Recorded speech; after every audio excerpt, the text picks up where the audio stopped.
Hi. Today, we're going to be talking about our nervous system and how it works and functions.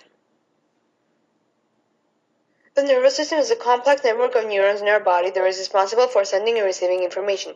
It has two parts, the central nervous system and the peripheral nervous system. The peripheral nervous system is made up of two parts, somatic nervous system and autonomic nervous system. The somatic nervous system consists of peripheral nerve fibers that pick up sensory information from the peripheral organs and carry them to the CNS. It also consists of motor nerve fibers that come out of the brain and take messages for movement and necessary action to the skeletal muscles. Autonomic NS. Autonomic NS has three parts. Parasympathetic, which is nerves innervate the smooth involuntary muscles of inner organs and cause them to function. Enteric NS is made of nerves that innervate the organs within the abdomen. And sympathetic, which controls the nerves of inner organs and which humans have no conscious control over. Moving on to the central nervous system, which is the processing center of the nervous system. One of the main parts of the CNS is the spinal cord. The spinal cord is a long tube-like structure that extends from the brain. The cord is composed of a series of 31 segments. A pair of nerves comes out of each segment. Both motor and sensory nerves are located within the spinal cord. The interior parts consist of neurons contained within the H-shaped region of the spinal cord and is composed of gray matter. Let's talk about our brain.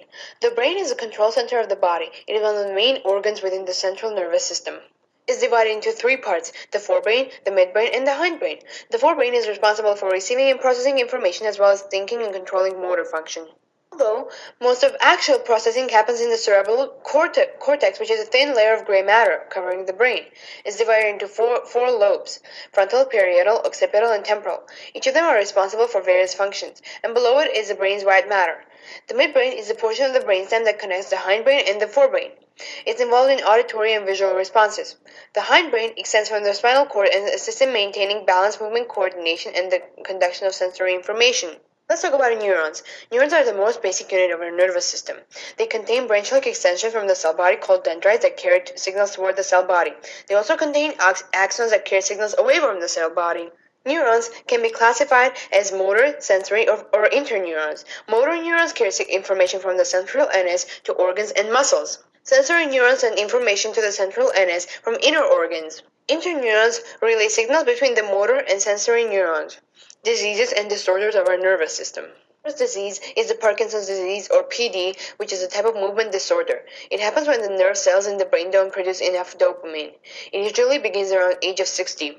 Some symptoms are trembling of hands, arms, legs, jaw, and face, stiffness of arms, legs, and trunk, slowness of movement, poor balance, and coordination. Another disease is Friedreich's ataxia, which is a rare disease that causes nervous system damage, meaning the spinal cord and the peripheral nerves become thinner. The cerebellum that coordinates balance and movement degenerates to a lesser extent.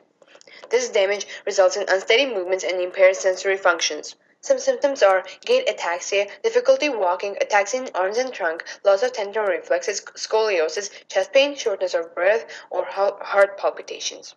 There are several ways to diagnose it, like electromyogram, nerve conduction studies, electrocardiogram, short for ECG, echocardiogram, MRI, or CT scans to diagnose it. So that's it for my video. Thank you for watching and thanks for your attention.